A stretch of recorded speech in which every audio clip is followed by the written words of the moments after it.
तो सुप्रभात, good morning. तो आज हम दूसरे वीडियो के साथ आपके साथ हैं। तो आज हम दूसरे वीडियो में बात करेंगे रासायनिक अभिक्रिया के प्रकार।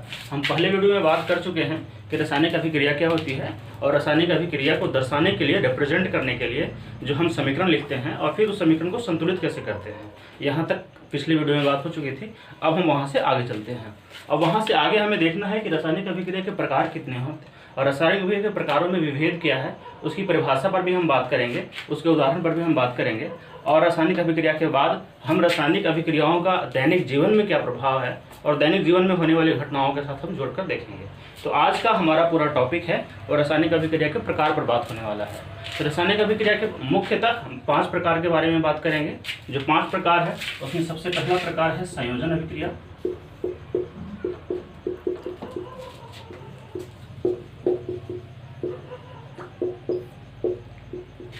दूसरा है आपका वियोजन अभिक्रिया।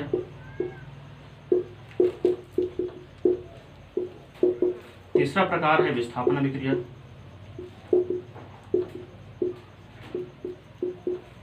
चौथा है आपका द्विविस्थापन अभिक्रिया।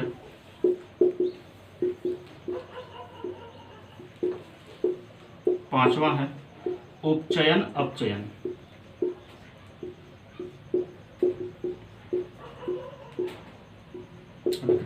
तो मुख्य रूप से रासायनिक अभिक्रिया के ये 5 प्रकार होते हैं और ये 5 प्रकारों का हम आज डिस्कशन करने वाले हैं। सबके परिभाषाओं पर बात करेंगे और देखेंगे कि अभिक्रियाओं में क्या क्या विभिन्नता है और क्या क्या इनके गुणधर्म होते हैं और किस किस आधार पर अभिक्रियाएं होती हैं।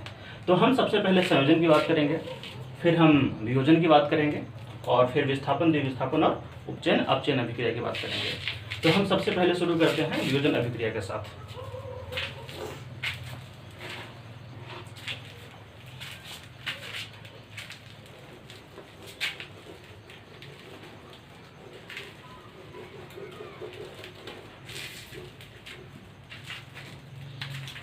पहला अभिक्रिया का प्रकार है संयोजन अभिक्रिया। तो जैसा कि नाम से ही जाहिर है, संयोजन अभिक्रिया की हम बात कर रहे हैं। तो जब भी हम अभिक्रिया की बात करेंगे तो हम मुख्य रूप से इसके अभिकारक और उत्पाद की बात करेंगे। तो संयोजन अभिक्रिया ऐसी अभिक्रिया है जिसमें अभिकारक की संख्या 2 या 2 से अधिक होती है, जिसमें संयोजन होने के बाद उत्पाद बनता है। अर्थात ऐसी अभिक्रिया जिसमें 2 या 2 से अभिकारक मिल करके एक उत्पाद बनाते हैं, इसको हम बोलेंगे संयोजन अभिक्रिया। संयोजन अभिक्रिया का बहुत आसान सा उदाहरण है, अभी हम लिखेंगे नहीं, लिखने की बात होगी तो हम बताएंगे आपको। जैसे हम जल के अभिक्रिया को देखते हैं तो H2 + O2 मिल करके आपका H2O बनाता है। तो हाइड्रोजन और ऑक्सीजन ये दोनों अभिकारक है, इनकी संख्या 2 है। तो 2 या 2 से अधिक अभिकारक मिल करके जब एक सिंगल उत्पाद बनाता है तो ऐसी स्थिति में जो अभिक्रिया होने वाली है उस अभिक्रिया को हम संयोजन अभिक्रिया के नाम से जानेंगे। और नाम से ही है कि ऐसी अभिक्रिया जिसमें किसी का संयोजन होता हो, 2 या 2 से अधिक जुटते हों और जुट करके एक उत्पाद बनाते हों, तो ऐसी अभिक्रिया को हम संयोजन अभिक्रिया कहते हैं। इसके और भी उदाहरण आप देख सकते हैं।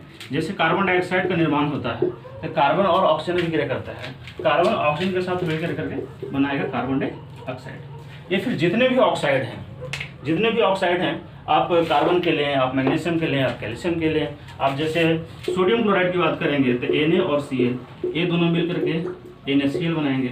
यही आपका नमक है NaCl, सोडियम क्लोराइड नमक का रासायनिक सूत्र है।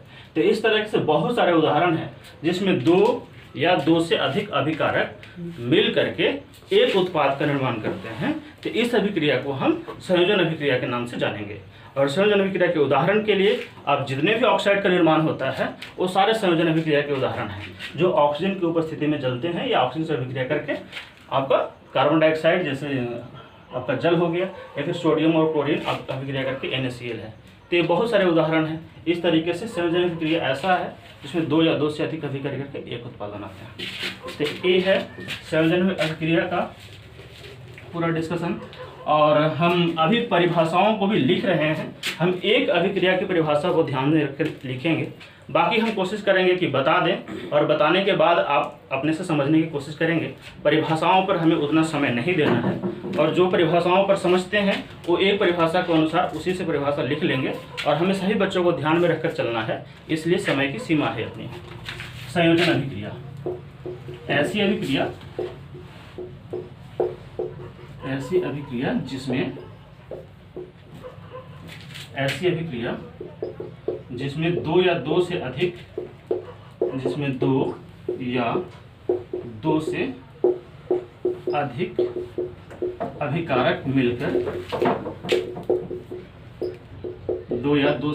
अभिकारक मिलकर एक उत्पाद बनाते हैं।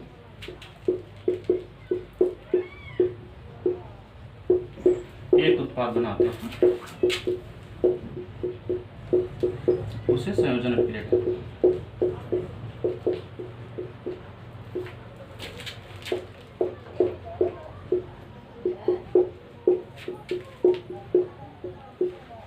आप उदाहरण के तौर पर बहुत सारे हैं, जितने भी ऑक्साइड्स बनने के नियम हैं, आपका H2 है प्लस O2 है, H2 बनेगा, H2O बनेगा, कार्बन है प्लस ऑक्सीजन है, CO2 बनेगा। जैसे आपको पिछला बार Na प्लस Cl, तो ये हो जाएगा NaCl। हम मैग्नीशियम या कैल्शियम ऑक्साइड की जब बात करेंगे तो CaCl2 है, तो ये CaCl2 हो जाएगा। ये सारे अभिक्रिया जो हैं, ये सभी के सभी संयोजन अभिक्रिया के उदाहरण हैं। सब में एक समानता क्या है कि अभिकारक की संख्या 2 है, या किसी में 2 से अधिक भी हो सकती है, एक निश्चित नहीं है कि 2 ही होना चाहिए। अब उत्पाद की संख्या, अभिकारक की संख्या 2 है और सब में उत्पाद की संख्या 1 है, तो इस आधार पर सब में एक समानता आती है कि अभिकारक की संख्या 2 है और उत्पाद की संख्या 1 है। इस आधार पर सिर्फ हम इसको कहेंगे कि ये संयोजन अभिक्रिया है। और बाकी अभिक्रियाओं की हम जब बात करेंगे तो परिभाषा पर इतना समय नहीं देंगे, आप उसको खुद से समझने की कोशिश करेंगे इतने डिस्कशन के साथ। तो हम आगे बढ़ते हैं वियोजन अभिक्रिया के साथ।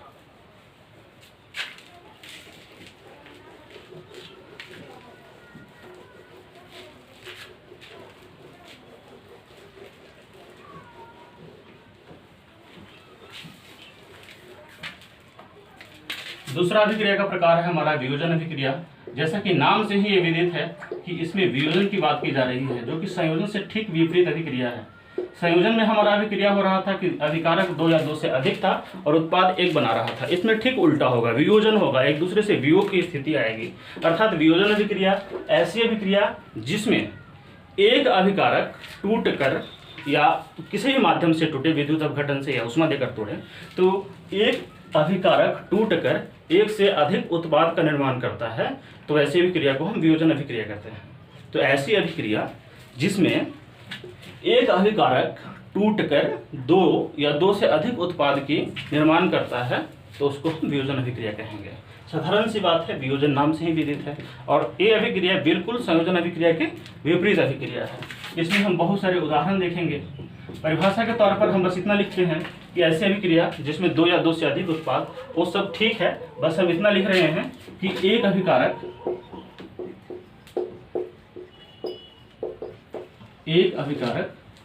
टूटकर 2 या 2 से अधिक उत्पाद बनाता है।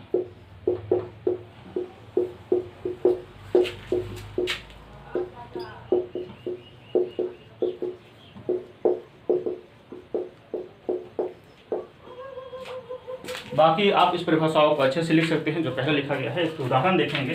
जो अभिक्रिया का उदाहरण हम उसमें देखे थे, ठीक उसी का उदाहरण हम इसमें लेते हैं और बस सारी अभिक्रिया को रिवर्स कर देते हैं, उसकी दिशा को विपरीत कर देते हैं। कि NaCl है, NaCl जो है ये टूटकर सोडियम और क्लोरीन बनाता है। जैसे कि हम AgCl की बात करेंगे, तो AgCl भी टूट करके Ag और Cl में कन्वर्ट हो जाता है। अगर हम H2O की बात करेंगे तो H2O हमारा टूट करके H2 प्लस O2 में कन्वर्ट हो जाता है। तो अब एक वियोजन अभिक्रिया में और क्या है, यहाँ पर जो एक अभिकारक है वो टूटकर एक से अधिक उत्पाद बनाता है, तो हमें एक बाहरी सोर्स की आवश्यकता पड़ती है जिसमें हम कहीं उष्मा देते हैं और कहीं पर हम विद्युत अपघटन करते हैं। तो ऐसी अवस्था में आपको यहाँ पर जो है, जैसे उष्मा की आवश्यकता होती है AgCl में, आपका H2O है तो यहाँ पर विद्युत अपघटन होगा। तो ऐसी अवस्था में आपको यहाँ पर ये दर्शाना होगा कि आप किस माध्यम से वियोजन अभिक्रिया में एक अभिकारक को तोड़ करके एक या एक से अधिक उत्पाद बनाते हैं। तीनों अभिक्रिया में बस यही समानता है कि अभिकारक की संख्या 1 है और उत्पाद की संख्या 1 से अधिक है। तो इस आधार पर हम ये तीनों अभिक्रिया को एक कैटेगरी में रखते हैं और कहते हैं कि ये तीनों जो है वियोजन अभिक्रिया के उदाहरण है। तो ऐसे बहुत सारे एग्जाम्पल हो सकते हैं। जैसे आपके पास है कैल्शियम ऑक्साइड है, तो कैल्शियम ऑक्साइड है, इसको हम, इसका उत्पाद बनेगा कैल्शियम प्लस जल। कैल्शियम को और जल को दोनों को अलग करेंगे, कैल्शियम ऑक्साइड होगा। कैल्शियम ऑक्साइड को और जल को जब हम अलग करेंगे तो यहाँ एक अभिकारक है और ये टूटने के बाद एक से अधिक उत्पाद का निर्माण करता है। तो ये हमारा पूरा है वियोजन अभिक्रिया का उदाहरण।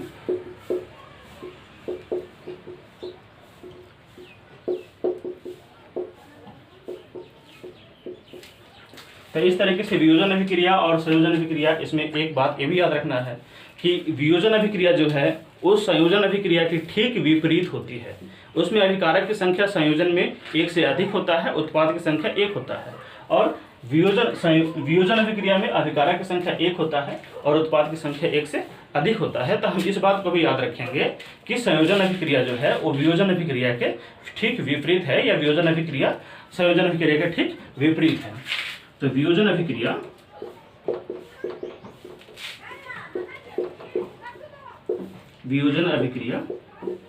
संयोजन अभिक्रिया के बिल्कुल विपरीत होती है।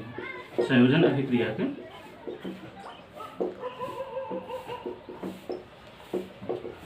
बिल्कुल विपरीत होती है।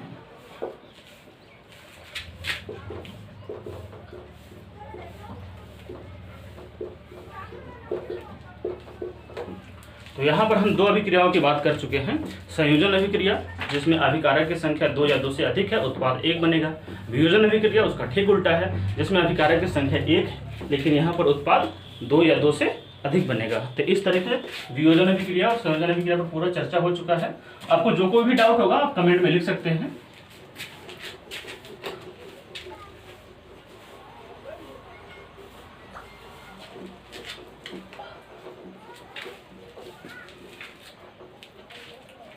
आगे हम तीसरी अभिक्रिया की बात करेंगे। तीसरी अभिक्रिया है विस्थापन अभिक्रिया।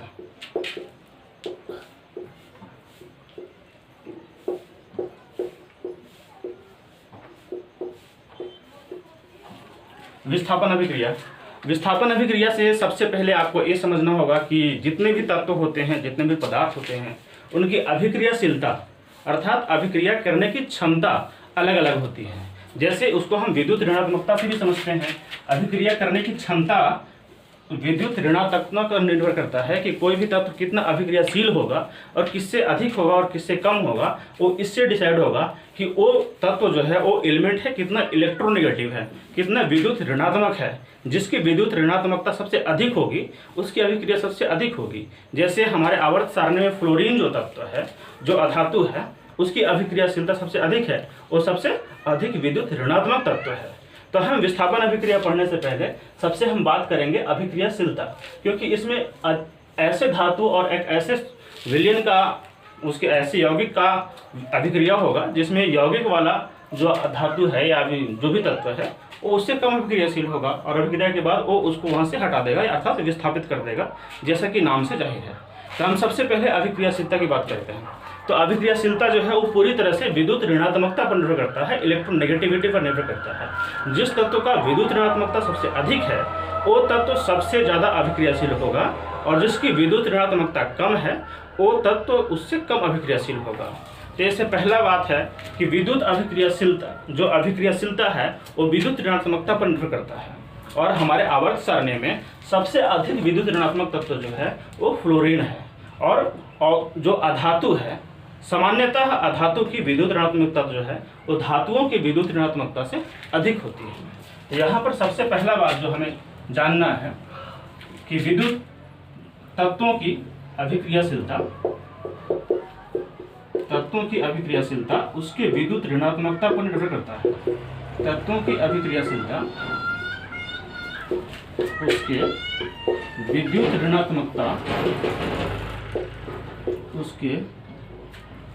ऋणात्मकता पर निर्भर करता है।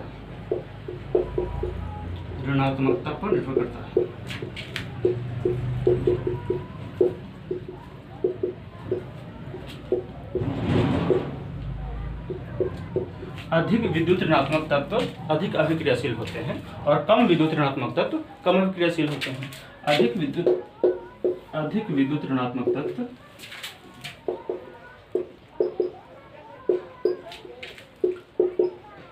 अधिक विद्युत ऋणात्मक तत्व अधिक अभिक्रियाशील होते हैं, अधिक अभिक्रियाशील होते हैं।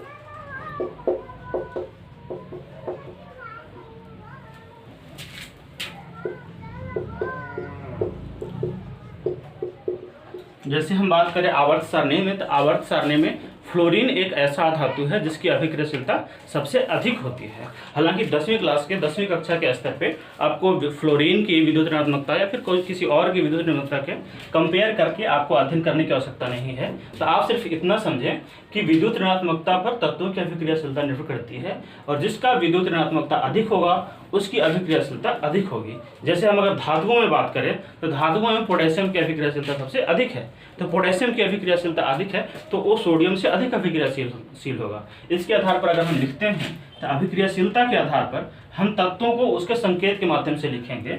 अभिक्रियाशीलता के आधार पर पोटेशियम जो है वो सोडियम से अधिक अभिक्रियाशील है, सोडियम जो है वो मैग्नीशियम से अधिक अभिक्रियाशील है, मैग्नीशियम जो है वो एल्युमिनियम से अधिक अभिक्रियाशील है। तो इस तरीके से इसका अर्थ क्या है कि पोटेशियम का विद्युत ऋणात्मकता सोडियम से अधिक है, सोडियम की विद्युत ऋणात्मकता मैग्नीशियम से अधिक है, मैग्नीशियम की विद्युत ऋणात्मकता एल्युमिनियम से अधिक है। इसी तरीके से अगर हम बात करें तो आयरन है, आयरन की विद्युत ऋणात्मकता जो है वो कॉपर से अधिक है। ऐसी स्थिति में विस्थापन अभिक्रिया का सबसे बड़ा तत्व मूल तत्व एक होना चाहिए, उसमें एक तत्व रहेगा और एक तत्व का यौगिक होगा। तो जिस तत्व का यौगिक होगा उस तत्व का अभिक्रियाशीलता उससे कम होगा। जैसे कि अगर हम यहाँ पर उदाहरण देखें आयरन का और कॉपर का, तो आयरन जो है वो अधिक अभिक्रियाशील है। अगर इसमें कॉपर का एक विलयन है या कॉपर का कोई भी यौगिक है, CuSO4 कॉपर सल्फेट है, तो ऐसी स्थिति में जो अभिकारक में जो कॉपर है उसका यौगिक है, लेकिन अभिक्रिया होने के बाद कॉपर की अभिक्रियाशीलता आयरन से कम है। ऐसी स्थिति में आयरन जो है कॉपर को कॉपर सल्फेट से विस्थापित कर देगा और विस्थापित करने के बाद अपना यौगिक बनाएगा और ये होगा FeSO4 और कॉपर हो जाएगा अलग। तो इस तरीके से यहाँ पर से कॉपर का जो यौगिक है उससे कॉपर का विस्थापन हो चुका है, तो इसीलिए इस अभिक्रिया को हम विस्थापन अभिक्रिया कहते हैं। तो ऐसी अभिक्रिया जिसमें अधिक अभिक्रियाशील तत्व अपने से कम अभिक्रियाशील तत्व को उसके यौगिक से विस्थापन करके अपना यौगिक बनाता है, उसे विस्थापन अभिक्रिया कहेंगे। तो ये सामान्य विस्थापन अभिक्रिया का नियम है और इसके लिए सबसे अधिक महत्वपूर्ण तत्व है कि दो अलग अलग अभिक्रियाशील तत्वों का एक यौगिक और एक अभिकारक के रूप में उपयोग होना चाहिए, जिससे अधिक अभिक्रियाशील कम अभिक्रियाशील वाले तत्व को विस्थापित करते हैं। तो ये पूरा इस पर चर्चा है कि विस्थापन अभिक्रिया क्या होती है और इसके कुछ उदाहरण हैं।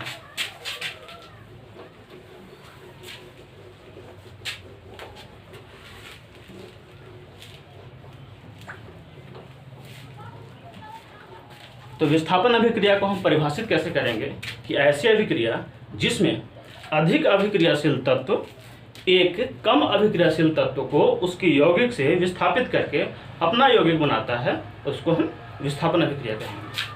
तो अधिक अभिक्रियाशील ऐसी अभिक्रिया वो आप लिख लेंगे, हम सीधे शुरू करते हैं कि जिसमें अधिक अभिक्रियाशील तत्व अधिक अभिक्रियाशील तत्व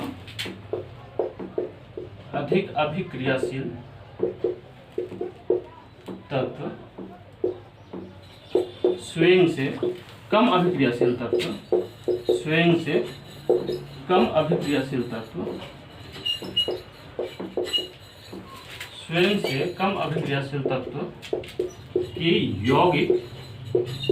के यौगिक से उसे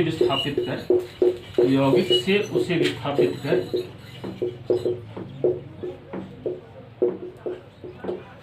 अपना यौगिक बनाता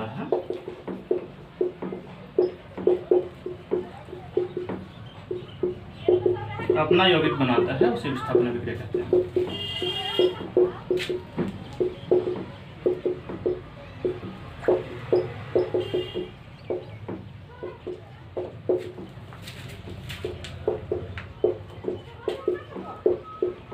जैसे आप उदाहरण के तौर पर देखेंगे तो आयरन जो है, आयरन की अभिक्रियाशीलता जो है वो कॉपर की अभिक्रियाशीलता से अधिक है।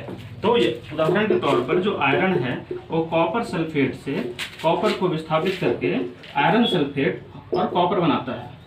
ऐसी स्थिति में हम अगर अभिकारक को देखें तो ये क्या है कि आयरन अधिक अभिक्रियाशील तत्व है और ये अकेले है। कॉपर अपने यौगिक के साथ है, लेकिन कॉपर जो है वो आयरन से कम अभिक्रियाशील तत्व है। अब अभिक्रिया होने के बाद क्या होगा कि आयरन जो है कॉपर को विस्थापित कर देगा और अपना यौगिक बनाएगा और फिर कॉपर अलग हो जाएगा अपने यौगिक से। तो इस तरीके से विस्थापन अभिक्रिया कंप्लीट होगा। इसका एक और उदाहरण है जेडन में भी। जेडन भी क्या है, कॉपर से अधिक अभिक्रियाशील तत्व है। जिंक जो है वो कॉपर से अधिक अभिक्रियाशील तत्व है। इस तरीके से जिंक भी कॉपर सल्फेट से कॉपर को हटा करके जिंक सल्फेट बनाएगा और कॉपर को अलग कर देगा। तो ये पूरी तरीके से विस्थापन अभिक्रिया का और भी बहुत सारे उदाहरण हैं। जैसे आप आयरन से यहाँ AgCl भी ले सकते हैं, या फिर आप पोटेशियम है तो पोटेशियम को सोडियम से भी कर सकते हैं। सोडियम क्लोराइड जो है उससे पोटेशियम जो है वो सोडियम क्लोराइड से सोडियम को विस्थापित कर देगा। और भी बहुत सारे तत्व हैं, जैसे कैल्शियम को लेंगे, मैग्नीशियम को लेंगे। तो इस तरीके से बहुत सारे तत्व हैं जिसमें एक तत्व जो है अधिक अभिक्रियाशील होना चाहिए और दूसरा कम अभिक्रियाशील का यौगिक होना चाहिए। इसके उल्टा रिएक्शन नहीं होगा। अगर हम देखेंगे कि कॉपर और FeSO4 को अगर हम अभिकारक के रूप में लेंगे और अभिक्रिया को इस डायरेक्शन में करेंगे तो एक कम अभिक्रियाशील है, इससे इसको विस्थापित नहीं कर पाता है। तो ऐसी स्थिति में कोई अभिक्रिया नहीं होती है। कभी कभी ऐसा सवाल भी पूछा जाता है कि जैसे मान लीजिए कि यहाँ आयरन सल्फेट का विलयन है और कॉपर के साथ अभिक्रिया करेंगे तो उसमें कहा जाता है कि अभिक्रिया क्या होगी या फिर उत्पाद क्या बनेंगे। तो ऐसी स्थिति में अभिक्रिया नहीं होती है। तो ये है आपका विस्थापन अभिक्रिया।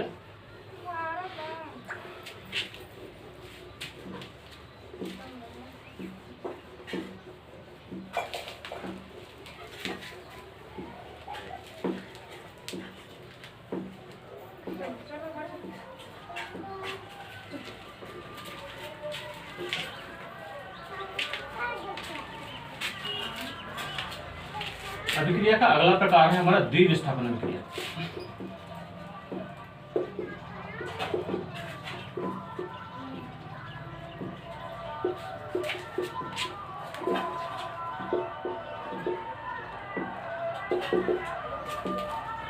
इसमें क्या है कि विस्थापन दोनों तरफ से होता है। ऐसा नहीं इसमें कह सकते हैं कि विस्थापन दोनों तरफ से होता है अर्थात दोनों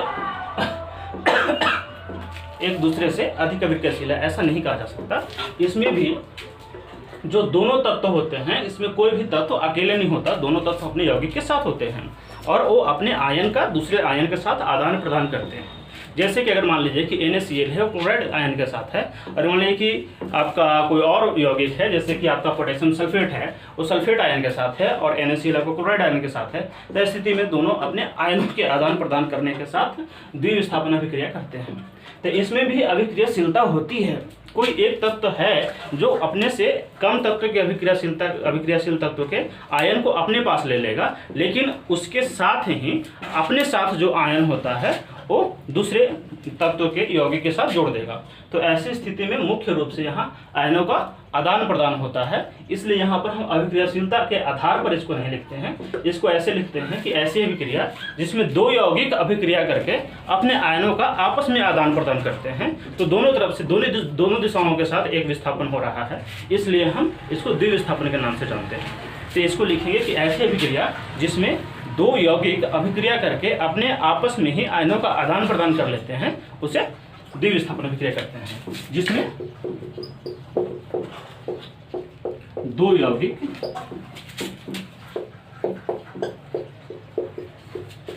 आपस में आयनों का आदान प्रदान करते हैं, आपस में आयनों का आदान प्रदान करते हैं।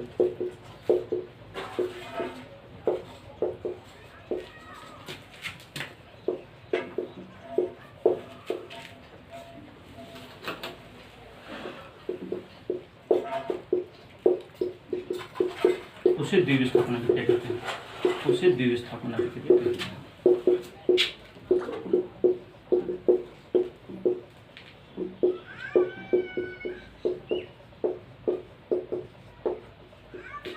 तो ये है आपका द्विविस्थापन अभिक्रिया का परिभाषा। जैसे आप उदाहरण के तौर पर अगर देखते हैं, अगर मान लीजिए कि आपके पास NaCl है और आपका बेरियम सल्फेट है BaSO4, तो ऐसी स्थिति में आपका सोडियम जो है वो बेरियम से अधिक अभिक्रियाशील है।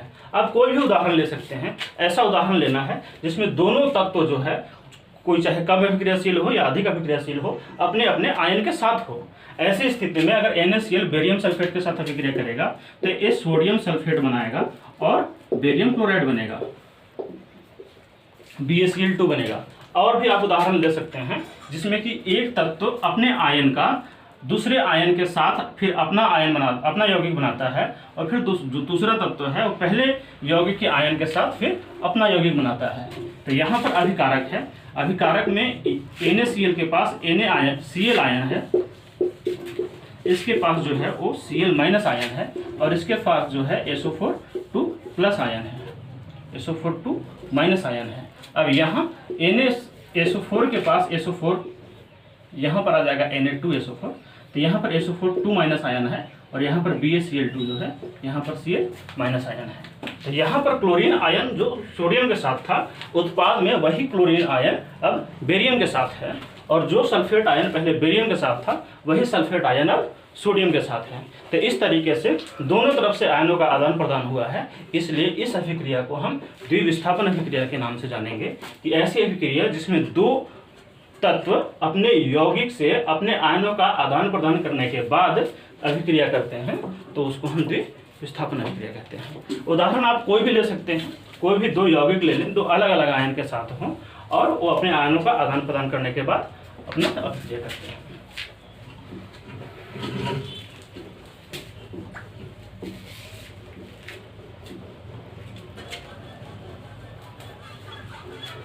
तो अभिक्रिया के प्रकार का हम 4 प्रकार का बात कर चुके हैं, और हमारा आखिरी प्रकार है उपचयन और अपचयन का। ये हमारा अभिक्रिया का 5वां प्रकार है, उपचयन अपचयन।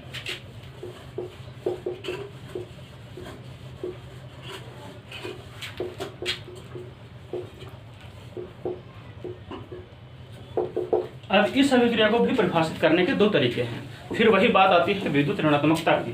जब हम विद्युत ऋणात्मकता की बात करते हैं तो इसमें 2 तत्वों के आधार पर इसका परिभाषा लिखा जाता है। विद्युत ऋणात्मकता, जैसे हम ऑक्सीजन की बात करते हैं तो ये विद्युत ऋणात्मक तत्व है, लेकिन जब हम हाइड्रोजन की बात करते हैं तो ये विद्युत धनात्मक तत्व है।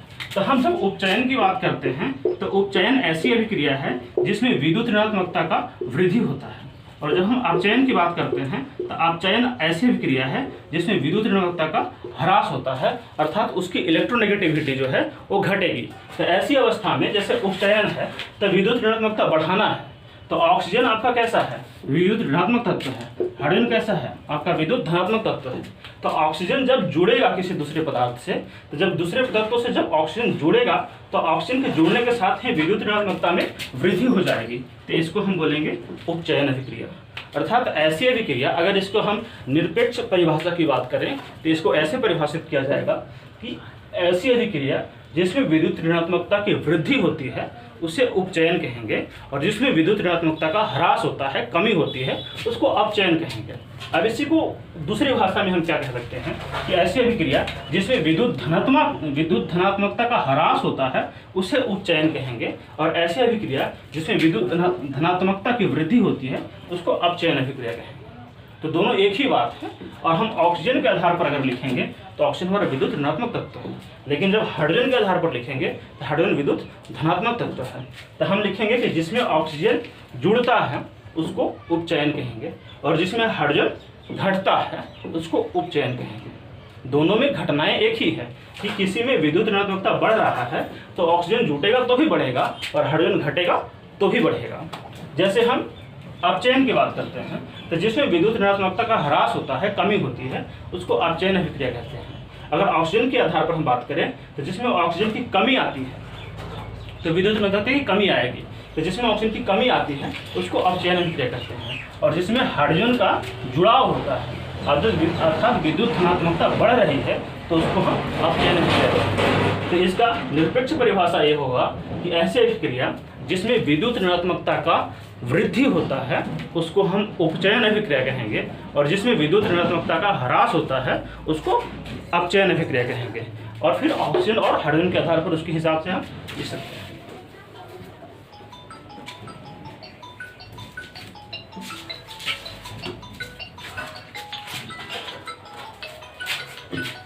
उपचयन अभिक्रिया।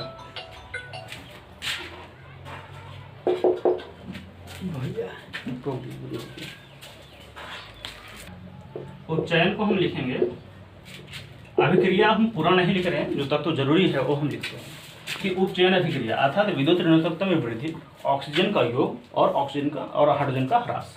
तो इस तरीके से उपचयन जो है ये है विद्युत ऋणात्मकता में वृद्धि, विद्युत ऋणात्मकता में वृद्धि,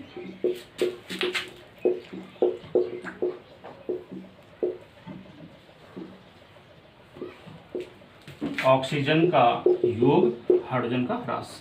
तो ये हमारा पूरा तीनों तरीके से हम इसको कह सकते हैं, ऑक्सीजन का योग और हाइड्रोजन का ह्रास। तो यही सेम तरीका आपका उपचयन में हो जाएगा, जो सारी चीजें उल्टी हो जाएगी, हाइड्रोजन का ह्रास। यदि हम अपचयन की बात करते हैं तो अपचयन में सेम चीज यही आएगा कि आपका विद्युत ऋणात्मकता जो है वो विद्युत ऋणात्मकता में कमी आएगी, विद्युत ऋणात्मकता में विद्युत ऋणात्मकता में कमी, ऑक्सीजन का ह्रास और हाइड्रोजन का योग। तो तीन तरह से हम इसको परिभाषित कर सकते हैं कि जिसमें विद्युत ऋणात्मकता में वृद्धि हो रही है तो उपचयन है, ऑक्सीजन का योग है तो उपचयन है, हाइड्रोजन का ह्रास है तो उपचयन है। अब अपचयन का क्या है कि विद्युत ऋणात्मकता में कमी है तो अपचयन है, और ऑक्सीजन का ह्रास है तो अपचयन है, और हाइड्रोजन का योग है तो अपचयन है। अब यदि कोई भी ऐसी अभिक्रिया जिसमें दोनों एक साथ हो रहे हों, अर्थात ऑक्सीजन का ह्रास भी हो रहा है और हाइड्रोजन का योग भी हो रहा है, तो ऐसी स्थिति में विद्युत ऋणात्मकता एक ही साथ बढ़ भी रही है और एक ही साथ घट भी रही है। तो ऐसी अभिक्रिया को हम कहेंगे रेडॉक्स अभिक्रिया, जिसमें उपचयन और अपचयन एक साथ होता है, अर्थात अभिक्रिया में विद्युत ऋणात्मकता बढ़ती भी है और विद्युत ऋणात्मकता घटती भी है, तो उसको हम कहेंगे रेडॉक्स अभिक्रिया। या इसी को हम एक साथ कहेंगे कि उपचयन अपचयन जब साथ में हो रहा है तो उसको हम कहेंगे रेडॉक्स अभिक्रिया। जैसे देखिए रेडॉक्स, इसको परिभाषित करने का साधारण सा यही तरीका है कि जब उपचयन अपचयन एक साथ हो, जब उपचयन अपचयन एवं अपचयन अभिक्रिया एक साथ हो, उपचयन एवं अपचयन अभिक्रिया एक साथ हो।